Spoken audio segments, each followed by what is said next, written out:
थोड़ा तो जो है सर उससे जाना और सर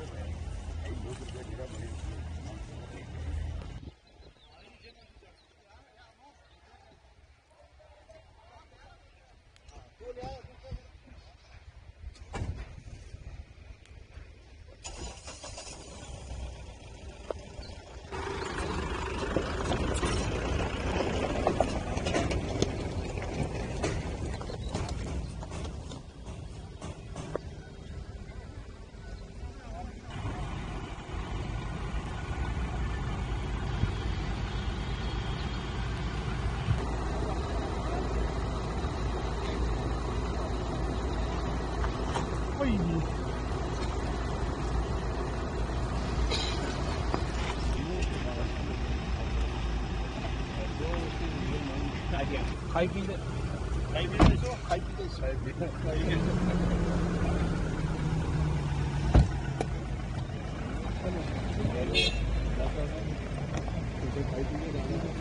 चाहिए खाई पीने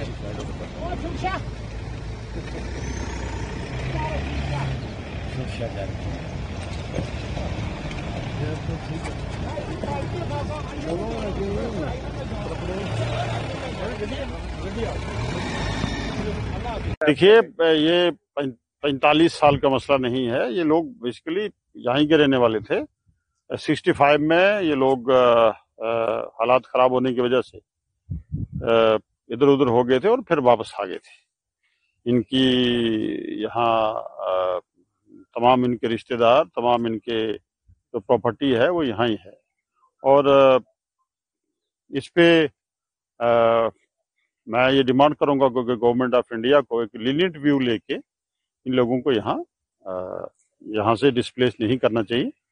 और क्योंकि आज इसमें शक नहीं है कि जम्मू कश्मीर में पिछले 70 साल से यहाँ प्रॉक्सी वार और दहशतगर्दी से हम लोग जूझ रहे हैं, लेकिन उसका ये हल नहीं है कि यहाँ के जो बसे रसे लोग हैं, सदियों से यहाँ रह रहे हैं, उनको यहाँ से निकाला जाएगा। और एक मैं कहूँगा कि ये इस मसले का हल नहीं है।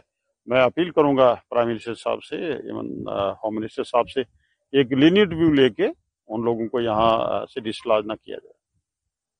बात करने के लिए बात पे तो हम जोर दे रहे हैं कि जो हालात खराब हैं, जो इनका जो बेसिक रीजन है, जो कजिया है, उस पर बात करें कि वंस फॉर ऑल इसकी सेटलमेंट कर दें। जंग तो किसी मसले का हल नहीं है, जंग से मसाइल बढ़ेंगे और हम लोग जो है बेमौत नहीं मरना चाहते। आज एक जंग जो है, जंग से जो हुकूमतें हैं वो कमजोर हो जाती हैं। और मैं नहीं चाहूंगा कि आज हमारा जो मिशन है, हमारा जो मकसद है कि देश को, भारत को विश्व गुरु बनाएं, और विश्व गुरु बनने के लिए जंग जो है, जंग टलनी चाहिए।